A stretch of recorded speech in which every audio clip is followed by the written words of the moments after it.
devant notre grand Dieu qui ne cesse de nous inspirer, de nous parler, de nous avertir et de nous donner encore la joie de s'approcher de lui, la joie de connaître encore ses voies. Alors ce soir, nous avons au Père avoir confiance encore en lui et nous voulons entendre ce qu'il a donné. Il a encore, tout qu'on appelle, révélé à son serviteur pendant le conseil des ministres de Dieu qu'il a eu la nuit passée pour nous, au Père, pour nous entretenir ce soir. Alors sans encore tarder, je vais appeler mon bien-aimé Nicaise pour qu'il puisse encore nous doter de ce que Dieu nous a réservé. Amen, amen. Bonsoir. Que Dieu te bénisse. Allez, bonsoir, bonsoir, bonsoir. Salut, salut, salut.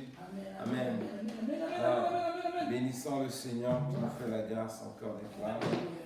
Alors, on va confier ce moment au Saint-Esprit. Seigneur notre Dieu, Seigneur notre Père, nous voici venus encore, Seigneur mon Dieu, devant ta présence, accouplés autour de ta parole. Père, nous savons, Seigneur, l'ennemi n'a jamais voulu que nous entendions la parole à garder. Alors, Père, viens encore, Seigneur mon Dieu, prends le commandement, le contrôle de ce moment. Viens encore ouvrir dans ton entendement, Père, que cette parole puisse, mon Dieu, être gravée au centre de nos cœurs afin que ça puisse produire la foi qui provient de cette parole parce que nous voulons encore nous approcher de toi. Bénis encore ce moment, bénis la vie de nos frères et sœurs qui sont de près, de loin, qui nous entendent, mon Dieu, aux toutes les extrémités de la terre, Seigneur. Je recommande encore, Seigneur, chacun de nous, entre tes mains, que ta volonté se manifeste encore au milieu de nous ce soir, au nom de Jésus-Christ. Amen. Amen. Amen. Bonsoir, bonsoir, peuple du Seigneur. Amen. Bonsoir. J'espère que Dieu nous a fait encore du bien de nous retrouver cet après-midi. Alors, nous sommes là pour continuer à nous édifier jusqu'à ce que le Seigneur revienne parce que c'est ce qu'il nous a recommandé. Amen. Alors, nous allons parler de deux éléments très importants qui va nous aider beaucoup dans notre foi, dans notre marche, dans nos pratiques, dans notre foi. Amen. Alors nous savons, mes bien-aimés, nous avons l'habitude de s'aimer dans la maison de Dieu. Amen. Nous prions, nous s'aimons dans la maison de Dieu. Souvent, nous ne voyons pas les résultats de ce que nous sommes en train de manifester comme œuvre. Amen. Alors, la parole du Seigneur va nous donner au moins quelques indices, d'indications pour nous conduire afin que chacun de nous puisse vraiment se situer la manière dont nous le servons. Amen. Alors, nous sommes dans le livre de Genèse. On va commencer dans le livre de Genèse, chapitre 4.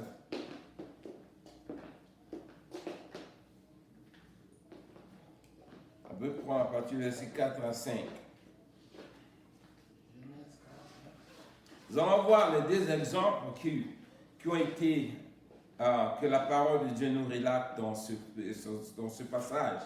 Et ça a été, on pourrait dire, la première offrande, la première geste d'amour que l'homme a manifesté envers le Dieu qui a été mentionné dans la Bible. On ne sait pas ce que Adam et Ève ont fait, mais nous pourrons voir l'exemple de ces enfants d'Adam et Ève, ce qu'ils ont pratiqué comme œuvre, et nous allons tirer aussi un enseignement derrière la révélation qui est cachée derrière les deux gestes qui sont dans la Bible, et ça réclame toujours la foi de chacun de nous afin que ce soit à l'auteur de la meilleure offrande qui a été agréée afin que chacun puisse vraiment voir la manière d'en servir Dieu également. Amen. Parce que ce sont des exemples que Dieu nous a laissés pour que nous puissions savoir comment aussi le servir comme ces héros l'ont pratiqué et nous avons vu les résultats étaient positifs. Mon bien-aimé, pour aller dans Genèse chapitre 4, versets 4 à 5. Je lis, on a dit Seigneur. Genèse 4, à partir du verset 4 au verset 5. Et Abel, de son côté, en fit une des premiers-nés de son troupeau et de leur tresse. L'Éternel porta un regard favorable sur Abel et sur son offrande. Amen. Mais il ne porta pas un regard favorable sur Caïn et sur son offrande. Caïn fut très irrité et son visage fut abattu. Amen. Amen. Alors, les bien-aimés, ces deux versets en train de nous montrer quelque chose de très, très capital, important dans nos vies. Amen. Amen. Ici, le Seigneur nous dit ceci dans sa parole. S'il faut revenir un peu le verset 3, il dit quoi? Au bout de quelques temps, Caïn fit à l'Éternel une offrande de fruits et de terres. Verset 4. Et Abel de son côté en fit de même, on fit une offrande de premier-né de son troupeau et de leur graisse. Il dit, l'Éternel porta un regard favorable sur Abel. Amen. Vous voyez ça? Avant que Dieu puisse agréer l'offrande d'Abel, il a d'abord porté quoi? Un regard favorable sur la conduite d'Abel, avant qu'il agrée son offrande. Vous voyez ça? Donc, mes bien-aimés, ce passage interpelle notre conscience, la manière nous pratiquons notre foi, parce que c'est la foi que nous manifestons envers Dieu qui nous permet d'être agréables envers lui. Et ce que nous posons comme acte envers Dieu, Dieu agrée cela. Amen. Parce que regardez bien ensuite, il dit quoi? Il est sur son offrande. Amen. Mais le verset 5, il dit ceci. Mais il ne porta pas un regard favorable sur Caïn. Vous voyez ça? Parce que l'attitude de Caïn, la manière il a pris la résolution de préparer une offrande à Dieu, Dieu voyant, c'est-à-dire voyant l'état de la foi qu'il manifestait pour faire cette offrande. Quelquefois, ça veut dire que, ça dit quoi? Dieu a dû voir, il y a une différence. La manière dont Abel a eu la considération de porter cette offrande. Car il va prendre, Abel va dire non, même si j'ai plusieurs troupeaux, je préfère enlever le premier-né de mon troupeau. Je vais enlever d'abord ce qui est premier. Avant que je prenne ma part, j'enlève d'abord la partie de Dieu. Comment il a eu la révélation? Amen. Quand tu es choisi de Dieu, mes bien-aimés, l'Esprit te pousse à poser des actes qui vont toucher le cœur de Dieu en même temps. Parce que la relation que tu as avec ton Dieu, le Saint-Esprit t'oriente comment poser l'acte pour plaire à Dieu. Alors ici, l'attitude d'Abel d'abord a permis à ce que Dieu puisse l'agréer d'abord, porter un regard favorable envers lui. Et lorsqu'il va prendre la résolution de poser l'acte, de s'aimer maintenant, l'offrande, de présenter l'offrande de Dieu, Dieu va agréer l'offrande. Ça veut dire quoi? Pour que Dieu puisse agréer nos offrandes, il doit d'abord regarder, sonder nos cœurs. Si nous lui sommes d'abord, comment on dit ça, agréable, non? Vous voyez ça? Notre attitude, mes bien-aimés, doit identifier si Dieu va agréer notre offrande ou pas. Admettons, quelqu'un qui ne pratique pas la foi en marchant selon la parole de Dieu. Il vient dans la maison de Dieu, il sème l'offrande, il porte l'offrande. Dieu pourra-t-il agréer cette offrande? Amen. Pourquoi? Parce que sa conduite n'est pas agréée sur la parole de Dieu. Sa conduite, c'est-à-dire il n'y a pas la foi.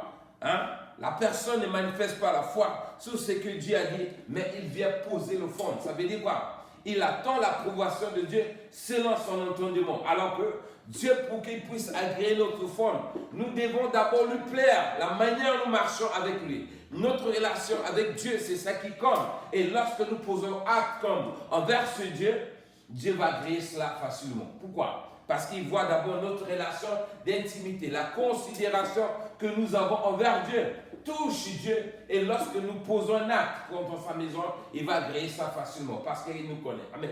Alors ici, Abel est en train de nous montrer quoi?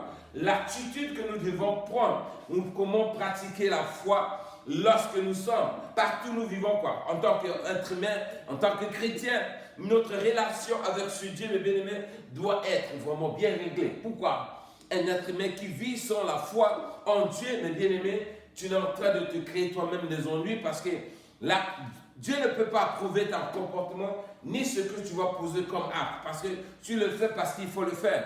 Mais si ça vient de ton cœur, et la crainte que tu as envers ce Dieu et la conduite envers la parole de Dieu va te pousser à respecter d'abord Dieu et à voir comment servir ce Dieu, la manière, le moment où tu voudras le servir. Amen.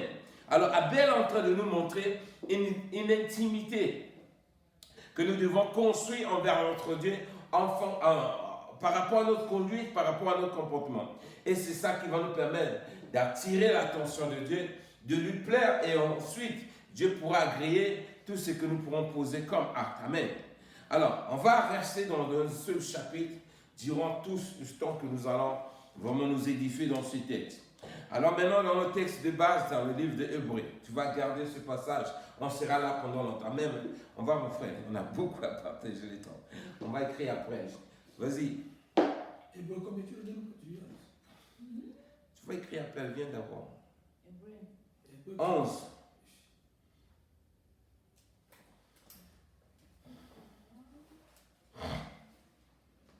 Hébreux chapitre 11, verset 1 à 3. Hébreux.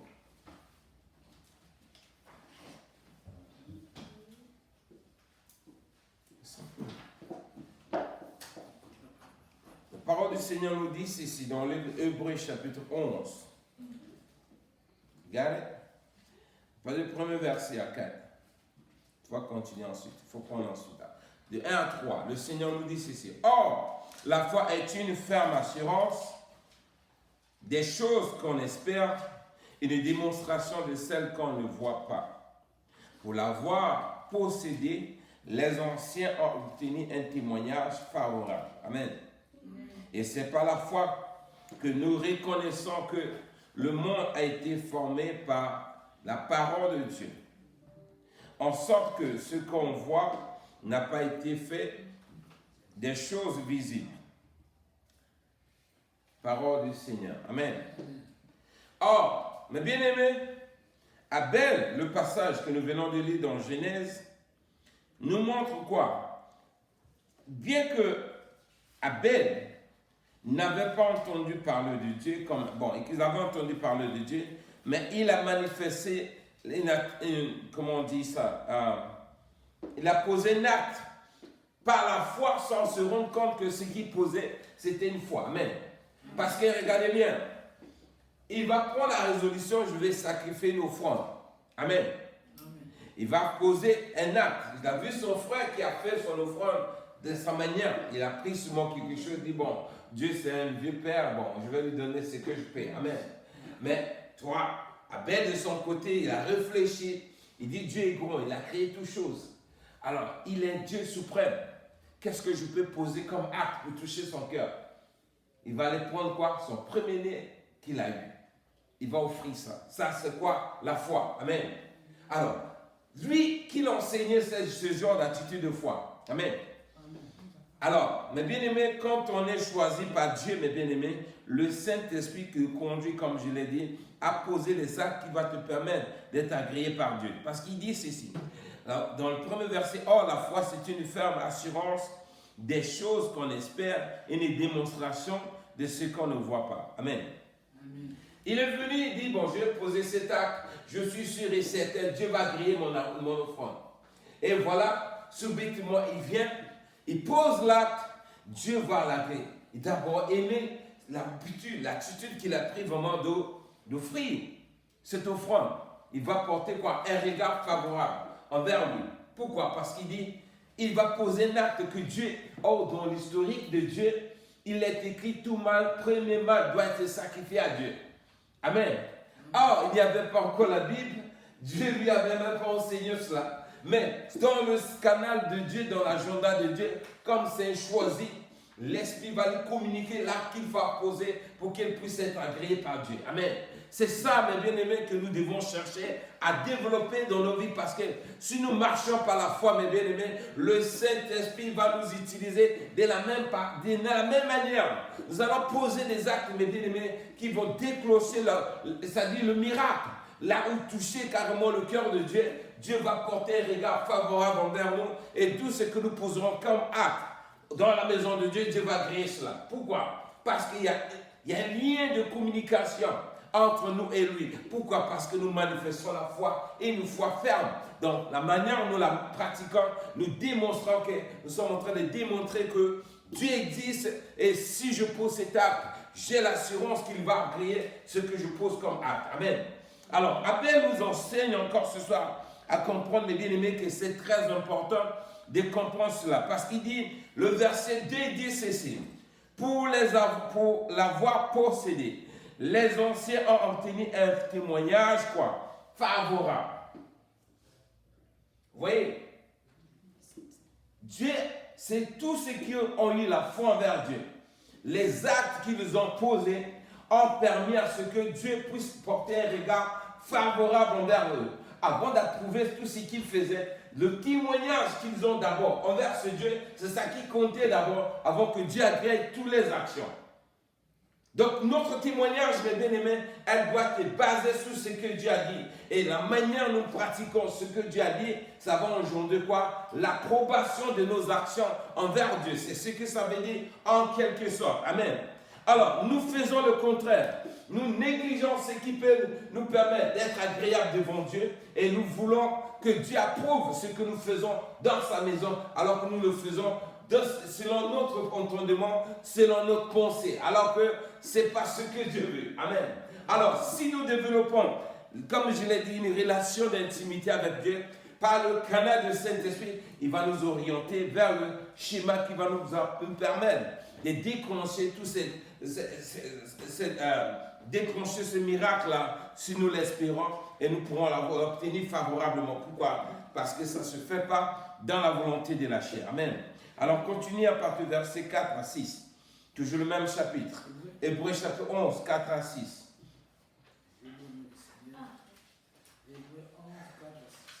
Hébreux 4, 11,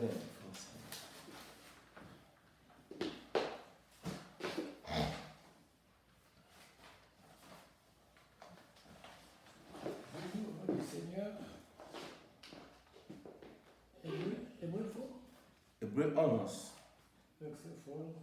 verset 4 à 6.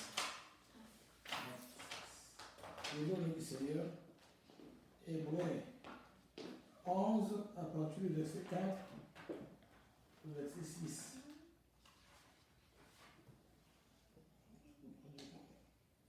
Le nom du Seigneur Jésus-Christ. Hébreux 11, à partir du verset 4 au verset 6. Page 11 ensuite. Verset 4 au verset 6. Hébreux chapitre 11, verset 4 à 6. Vous allez aller alors. Il faut rester là-bas. Il y a encore d'autres textes qui vont encore nous donner le temps. Il dit ceci. C'est par la foi qu'Abel offrit à Dieu un sacrifice plus excellent que celui de Caïn. C'est par elle qu'il fut déclaré juste devant Dieu approuvant ses offrandes, et c'est par elle qu'il parle encore, quoique mort. C'est par la foi que non. Amen. On s'arrête d'abord. Oui, verset. Bon, 4 c'est bon. 4 c'est bon. Amen. Regardez bien. Hébreu vient maintenant expliquer pourquoi Dieu a agréé l'offrande d'Abel. Il dit ceci. C'est par la foi qu'Abel a eu. Amen. Regardez bien. Abel va poser un acte, mais il ne sait pas que c'était, il est en train de manifester une foi qui va toucher le cœur de Dieu. Amen. Mais il va poser cet acte de tout son cœur, de toute son âme, avec la considération, vu la grandeur de Dieu. Il va poser cet acte. Hébreu va témoigner maintenant pourquoi l'offrande d'Abel a été agréée par Dieu. Il dit, c'est par la foi que Abel a eu cette attitude, cette vouloir de poser cet acte. Et Dieu va faire quoi? Il dit, c'est par la foi qu'Abel offrit à Dieu un sacrifice plus excellent, amen, que celui de Caïn. C'est par elle qu'il fut déclaré juste. Amen. Dieu d'abord l'a justifié d'abord. On traverse la foi, sa foi, et ensuite il va faire quoi?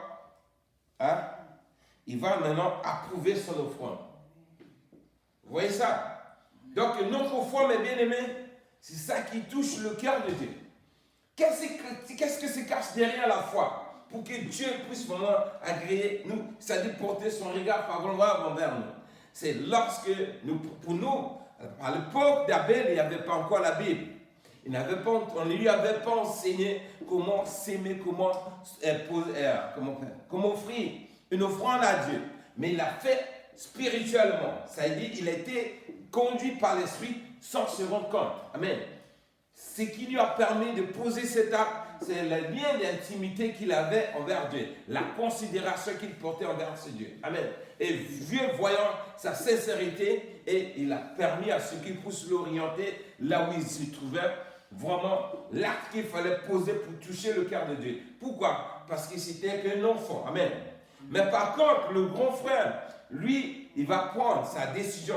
Bon, je vais faire l'offrande comme je le veux. Il a pris ce qu'il travaillait. En principe, quand on voit bien, quand on veut offrir quelque chose à quelqu'un, tu peux offrir ce que tu as. Amen. Mais Caïn, lui, il était un cultivateur. S'il doit offrir une offrande à Dieu, ce n'est que le produit de son travail, ce qu'il tire le travail de sa main. Mais la manière ça a été fait, Dieu dit, non, moi je n'ai pas besoin des herbes. C'est vous qui avez le droit de manger, de se nourrir de l'herbe. Moi, je ne me nourris pas de l'herbe. Vous voyez ça? Peut-être il aura pu acheter, faire échange avec son frère pour que Dieu agresse cela. Bon, ça c'est Dieu seul qui connaît. Mais ici, là, ce qui nous concerne, c'est notre relation d'intimité. C'est ça qui engendre l'approbation de Dieu dans toutes nos actions que nous posons vers ce Dieu.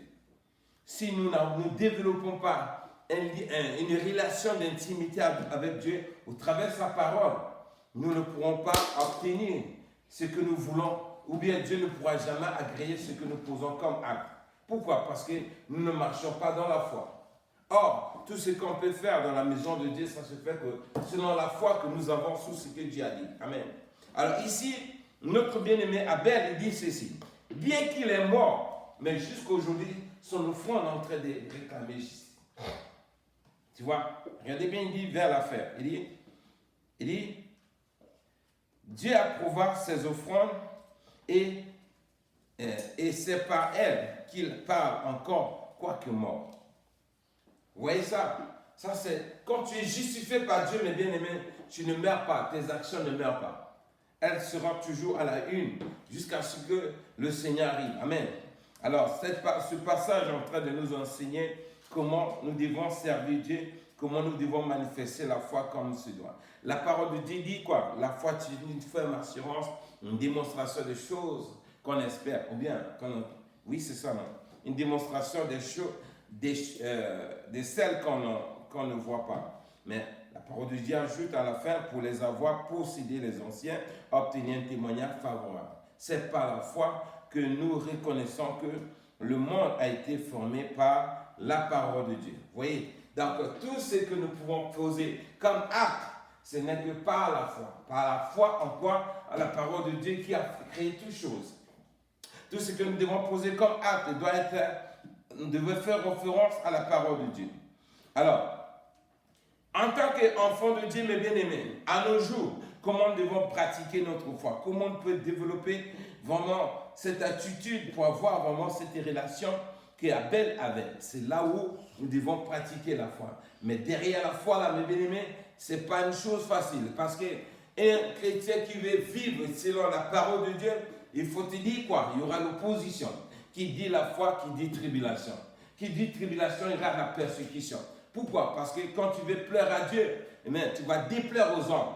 Quand tu veux plaire aux hommes, tu vas déplaire à Dieu. Or, la foi, pour plaire à Dieu, tu vas poser des actes qui vont déranger le monde pour que Dieu puisse t'agréer. Amen. Et c'est ce que, entre Abel et Caïn, nous voyons, il a posé, Caïn, Abel, donc posé là, qui va poser l'acte que Dieu va agréer, ça va déranger son frère, ça va créer la jalousie. Et c'est ça qui lui a coûté la vie. Il a été tué à cause de cela. Ça vous dit quoi? La foi, ce n'est pas une mince affaire. Et ce n'est pas quelque chose de facile qu'on peut dire j'ai la foi, j'ai la foi. Nous voyons quoi la foi, quoi? Quand on veut poser l'acte pour obtenir quelque chose derrière. Or, la foi, c'est notre conduite, c'est-à-dire dans tout ce que nous faisons, c'est-à-dire de notre existence.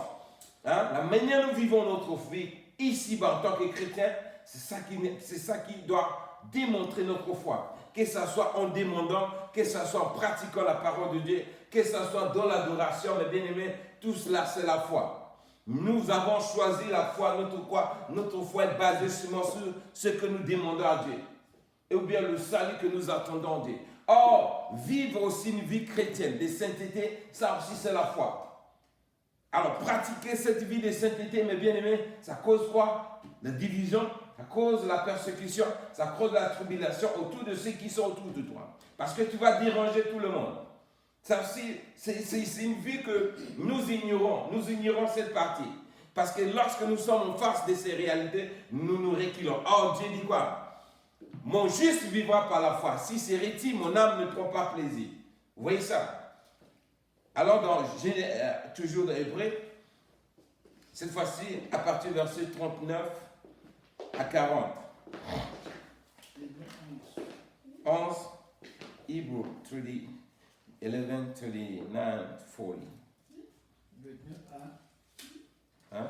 29 à... 39 à 40. Hébreu. Je lis au nom du Seigneur, Hébreu 11, à partir du verset 39 à 40. Ouais. Tous ceux-là, à la foi desquels il a été rendu témoignage, n'ont pas obtenu ce qui leur était promis. Dieu ayant vu quelque chose de meilleur pour nous, afin qu'ils ne parviennent, pas sans nous à la perfection. Amen. Amen. Regardez ici. Nous parlons tout le temps de la foi. Amen. Nous disons, j'ai la foi, je vais poser cet acte, je vais acheter une voiture, je vais acheter une maison, je vais voyager, j'ai la foi, je vais prier, je vais jeûner, Dieu va m'accorder cela. Amen. Mais c'est les héros que Dieu nous présente dans ses têtes. Amen. Tu vois, à partir du verset 10 jusqu'au chapitre 10 jusqu'ici. Il dit ici, si je reviens bien, à partir du verset 38, il dit quoi? Eux, dans le monde, n'étaient pas dignes, errant dans le désert, dans les montagnes, dans les cavernes, et entre la terre, tout cela à la foi duquel il a été rendu témoignage, n'ont pas obtenu ce qu'ils étaient promis.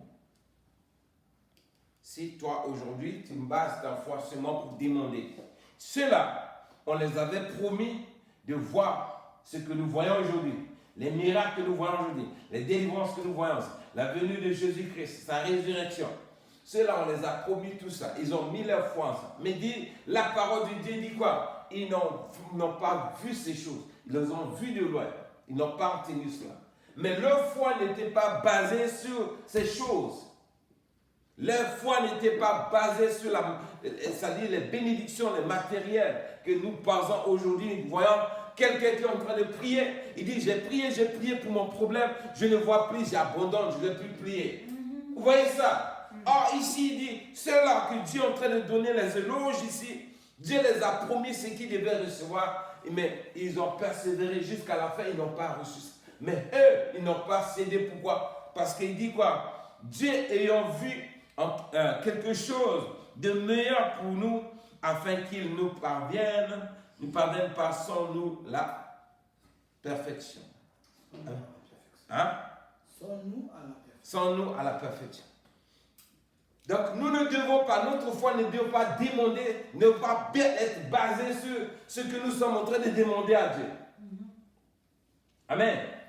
Nous devons poser notre foi par rapport à ce que Dieu nous a enseigné sur sa parole, c'est-à-dire le salut de nos âmes. La vie terrestre, d'ici là, nous sommes comme pèlerinage. Si Dieu nous bénit ici, amen. Si nous ne bénit pas, amen. Si nous entendons quoi? Après la mort. Ça, c'est la vraie bénédiction qui est derrière nous. Un chrétien, vrai chrétien, il ne met pas sa foi sur le siècle présent. Il met sa foi par rapport après la vie d'ici. Si Dieu l'a béni pendant qu'il est en pèlerinage, ils lui auront la gloire parce qu'il a reçu cette faveur. Mais la vraie bénédiction que nous devons poser notre foi, ça y est, c'est la venue du Seigneur, le salut de nos âmes, l'éternité que nous obtenons en Jésus-Christ. Or, si nous vivons pour l'éternité, mes bien-aimés, quoi qu'il arrive, qu'il y ait la pluie, qu'il y ait la neige, qu'il y ait persécution, qu'il y ait la mort, qu'il y ait tribulation, qu'il y ait le rejet, on ne doit pas baisser les bras parce que notre foi n'est pas basée sur ce que nous voyons avec les yeux physiques. Amen.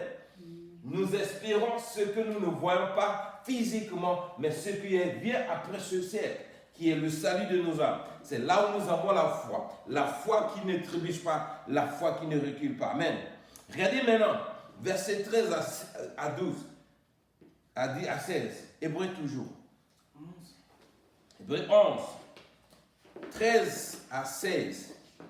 Même chapitre. Je vais lire le lycée. Hébreu 11, à partir du verset 13 à 16. Hein.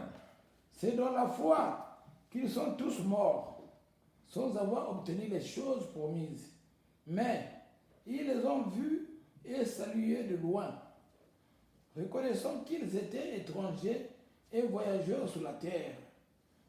Ceux qui parlent ainsi montrent qu'ils cherchent une patrie. S'ils avaient eu en vue celle d'où ils étaient sortis, ils auraient eu le temps d'y retourner. Mais maintenant, ils en désirent une meilleure, c'est-à-dire une céleste. C'est pourquoi Dieu n'a pas honte d'être appelé leur Dieu, car il nous a préparé une cité. Amen. Amen. Sois béni, mon frère. Amen. Vous voyez ça maintenant? Ça, chacun de nous, mes bien-aimés, comme je l'ai dit, nous avons la foi sur les promesses que Dieu a dit sur la terre. Tu seras béni, tu vas te marier, tu vas avoir des enfants, tu vas avoir du travail, et tu seras la tête et non la queue. Et tu vas, tout ce qui est bénédiction, tu seras béni en ville, tu seras béni au village, tu seras béni au champ, tu seras béni dans la campagne, tu seras béni, etc., etc. Tout ce que nous voyons comme bénédiction. Amen. Alors, ici, la parole de Dieu dit cela. C'est là que Dieu nous parle ici ce soir. Il dit, c'est dans la foi qu'ils sont tous morts sans avoir obtenu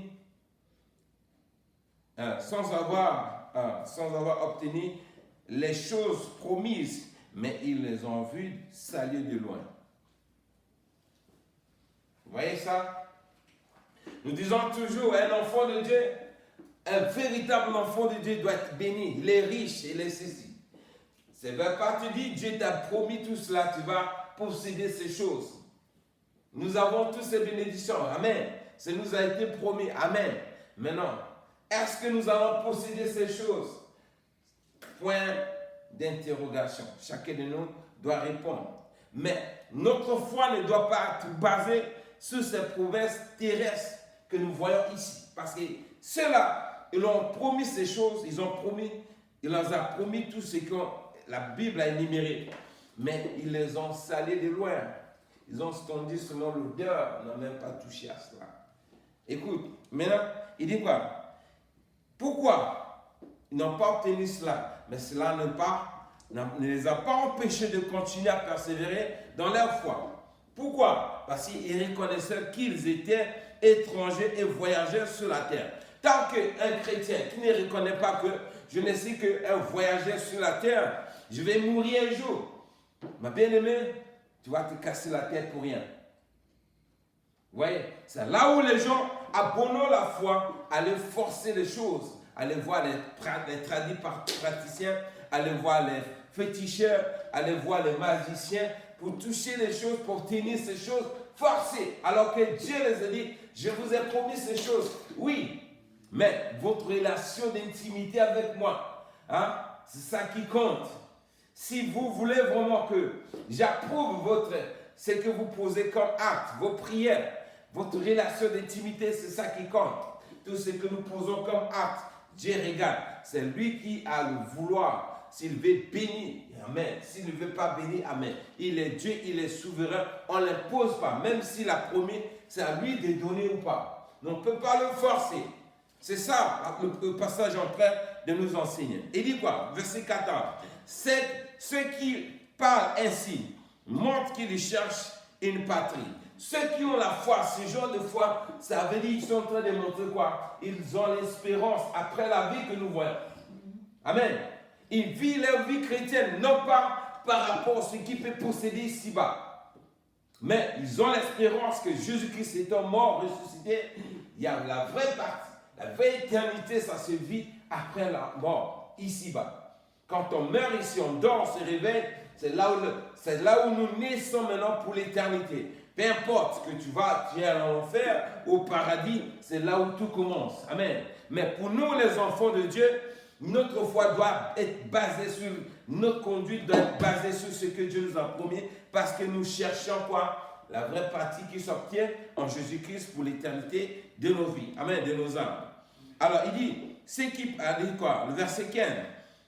S'ils avaient eu une vue, celle d'où ils étaient sortis, ils auraient eu le temps d'y retourner. S'ils pouvaient voir ce qui se passe aujourd'hui, s'il y avait le moyen, la facilité de revenir en vie pour vivre ces choses-là. Mais comme ils ne vivaient pas pour ça, ils ont dit non, même si on nous avait promis ces choses, ça arrivait après nous. Non, on ne va plus retourner pour aller vivre ces choses. Nous, c'est la vie éternelle que Dieu nous promet. Amen. Un enfant de Dieu, c'est comme ça, il voit les choses. Si notre foi est basée sur ce que Dieu nous a promis et que si nous n'obtenons pas cela, on commence à s'agiter, on n'a pas encore compris ce qu'on appelle la foi. La vraie foi, c'est pour chercher la vie qui provient après ce siècle. Amen. Voilà pourquoi il a juste ici le verset, on va le verset 16. Mais maintenant qu'ils ont désiré une meilleure, c'est-à-dire une céleste, c'est pourquoi Dieu n'a pas honte d'être appelé leur Dieu, car il les a préparé une cité. Amen. Donc, si nous sommes approuvés par Dieu et agréés par Dieu, Dieu est toujours obligé de nous réserver cet avantage-là que nous avons, que les autres n'ont pas eu. Donc, comprenons vraiment cet avantage que nous pouvons posséder en marchant fidèlement. Dieu qui est juste bon, il va nous accorder cet avantage. Amen. Ça veut dire quoi? Notre foi ne doit pas être basée sur le matériel, mais elle doit être basée sur ce que Dieu nous a promis après cette vie-là. Si nous bénissons ici-bas, amen. Regarde Abel, il a posé l'acte. Dieu a approuvé son offrande. Amen. Amen. Dieu a approuvé son offrande, aussitôt il est mort. Amen. Il est mort, mais n'a même pas reçu les fruits qui devaient sortir après l'offrande qu'il avait sémée. Mais il a été honoré, hein? Il est devenu comme un martyr spirituel. Hein? Bien qu'il est mort, mais son action est en train de parler jusqu'à nos jours. Vous voyez, si Abel avait dit, je vais poser l'acte pour obtenir la bénédiction que Dieu donne à ceux qui posent cet acte, il allait chercher à réclamer ça, non. Mais comme le destin n'a pas voulu qu'il puisse vivre après l'acte, il a perdu la vie. Qu'arrivera-t-il à ceux qui veulent vraiment poser des actes dans la maison de Dieu? Ils attendent le résultat après avoir posé l'acte. C'est ça, la parole de Dieu nous enseigne. Donc, nous pouvons s'aimer dans la maison de Dieu, donner des offrandes, donner des dîmes, adorer, louer Dieu. Amen. Mais notre foi ne doit pas baser sur ce qu'on peut obtenir après ces choses. C'est ça, Dieu veut nous enseigner. S'il veut nous bénir, amen. S'il ne veut pas nous bénir, amen. Mais ce que nous faisons, nous posons ces actes parce que Dieu nous a demandé, quoi? De l'adorer de cette manière. Pourquoi? Parce que nous savons qu'il y a une cité après cette vie-là que nous devons plutôt chercher. Amen. Donc, comprenons cela, la manière dont nous servons Dieu, mes bien-aimés, notre foi ne doit pas vraiment être attachée seulement sur la manière dont nous servons Dieu à la maison. Si notre foi est basée de cette manière, mes bien-aimés, c'est que nous n'avons pas compris ce texte. Ce texte veut nous enseigner quoi? À se poser ces actes, mais nous ne devons pas, notre foi ne doit pas baser derrière les résultats qui sortent, derrière les actes que nous posons. Amen. Et ensuite de cela, cherchons quoi? Nos conduites, c'est ça qui compte. Cherchons à plaire à Dieu. Amen. Je pourrais voir, mes bien-aimés, regardez bien. Jésus-Christ est venu dans ce monde. Il est venu faire la volonté de Dieu. Il a vécu dans la foi, il a marché dans la foi. Lorsqu'il est parti à la croix, amen. Quand l'atmosphère de la mort commençait à peser sur lui, quoi, il a dit à Dieu quoi? S'il plaît à Dieu d'enlever la coupe. Mais qu'est-ce qu'il avait? Il dit non, si c'est ta volonté Dieu, que cela se fasse. Il a accepté la volonté de Dieu, il s'est plié. Amen. Mais regardez, pendant qu'il était dans l'agonie, dans l'angoisse, il y a des voleurs, deux voleurs à côté. Amen. Il y a un qui va dire quoi? Si tu fuis de Dieu, sors toi-même. L'autre va dire quoi? souviens-toi de moi. Mais Jésus va dire quoi? Pendant qu'il est en train de souffrir, regardez bien, regardez cet acte. Pendant qu'il est en train de souffrir, il va dire quoi? L'autre, sache que dès maintenant même, tu seras avec moi au paradis. Si c'était nous aujourd'hui, j'ai des problèmes dans ma maison, j'ai des problèmes, ou bien quelque part dans mon travail, je vais laisser d'abord la foi à côté pour m'occuper de mon problème. Or, la volonté de Dieu consiste quoi? Même dans le tourment, dans la tempête, on va toujours privilégier Dieu. C'est ce qu'Abel nous enseigne. Amen. Jésus-Christ nous a enseigné le même exemple. Donc, quand il s'agit de faire la volonté, au détriment de ta propre volonté, tu dois te plier parce que tu es en train de servir le Dieu très haut. C'est ça. Si nous voulons l'approbation de Dieu, si nous voulons que Dieu nous aime, c'est comme ça. Qu'il porte le regard favorable envers nous, c'est de cette manière, cette attitude-là que nous devons porter. Pourquoi? Parce que quand nous privilégions d'abord les avantages de Dieu, Dieu va nous aimer, Dieu va nous approuver. Et lorsque nous sommes dans la maison de Dieu, nos offrandes seront approuvées. Pourquoi? Notre relation compte. Amen. On a vu, il y a beaucoup de cas comme ça. David est poursuivi par le roi Saül. Il est cherché en train de se cacher dans les grottes. Voilà, un jour, il va avoir l'opportunité, il voit celui qui veut ôter sa vie, il est en train de dormir. Il est venu quoi? Il a coupé son manteau. Or, si c'était quelqu'un qui cherchait sa volonté, c'est-à-dire son avantage, il allait le tuer sur place. Mais pourquoi il n'a pas porté sa main sur lui? Il dit quand lui là, c'est un de Dieu. Je ne peux pas porter ma main sur quelqu'un qui porte l'onction de Dieu. Si je dois souffrir, je peux faire cette. Vous voyez? Voilà pourquoi Dieu dit quoi? David est l'homme selon mon cœur. Il y a plusieurs exemples comme ça. Nous voyons les gens qui ont abandonné. La Bible même dit quoi? Celui qui ne renonce pas de sa propre vie, il ne pourra pas quoi? Non, celui qui ne peut pas quoi me suivre, il ne pourra pas. Il ne peut pas être mon disciple. Porter la croix de Dieu, porter ta croix, c'est faire la volonté de Dieu. Accepter quoi qu'il arrive, c'est que Dieu va permettre à ce que tu passes par là-bas, tu es obligé de t'applier parce que c'est la volonté de Dieu. Donc, là où Dieu te conduit, si c'est ça dit servir Dieu de cette manière, il ne faut pas te reculer, fais cela. Mais ça peut te coûter ta vie, ça peut te coûter la persécution, le mépris, toutes sortes de choses peuvent venir contre toi. Mais ne refuse pas, fais ça, c'est la volonté de Dieu. Parce qu'on a vu cela, la vie d'Abel, ça lui a coûté sa vie. On a vu les Jean-Baptiste, ça les a coûté la vie. Amen. Donc un chrétien, mes bien-aimés, il est prêt. Quoi qu'il arrive, c'est que Dieu a dit, tu vas passer par là, tu passes. Ne recule pas à cause de la foi. Tu ne seras persécuté pour ça. Ne refuse pas ta croix que tu dois supporter. Donc c'est un peu ce qu'on avait à partager ce soir. Que Dieu vraiment fasse interpréter ces paroles-là dans l'entendement de chacun de nous, afin que chacun puisse vraiment servir Dieu comme il se doit, afin que nos offrandes soient agréées. Amen. Père éternel, nous bénissons encore ton nom ce soir, Seigneur. Pour ta parole, nous te rendons gloire parce que tu es un Dieu qui a toujours travaillé en collaboration avec la foi que nous manifestons envers toi. Père, tu nous as parlé, Père. Voici le diable, mon Dieu. Il a toujours envoyé des préoccupations de ce monde endurci le cœur des autres. Mettre, mon Dieu, des pierres, Seigneur, des cailloux, Seigneur, que la parole la puisse tomber ailleurs. Père, nous sanctifions cette parole dans le sang de Jésus, qu'elle tombe dans le cœur, Seigneur, de chacun de nous, afin qu'elle puisse germer, produire des fruits, la foi qui pourra nous permettre, Seigneur, que tu puisses porter un regard favorable envers nous, afin que, mon Dieu, tu puisses agréer nos actions également dans ta maison. J'ai béni la vie de toute personne, mon Dieu, qui est en train de traverser des situations compliquées à cause de sa foi. Mais Père, affermis-lui, Seigneur, toi qui es le Dieu qui voit tout, Seigneur. Je confie, Seigneur, la vie de cette personne, que tu les relèves, que tu l'affermis parce que tu es Dieu. Merci pour nous avoir parlé encore ce soir en tant qu'un père qui parle à ses enfants. Nous disons amen à ta parole, Père. Dispose nos cœurs, affermis-nous pour que nous puissions te servir et que tu puisses porter le regard favorable envers nous et que tu puisses approuver aussi les actions que nous posons dans ta maison. Bénis cette parole dans la vie de mon frère et ma soeur. Au nom de Jésus-Christ, nous en prions. Amen. Amen, amen, amen.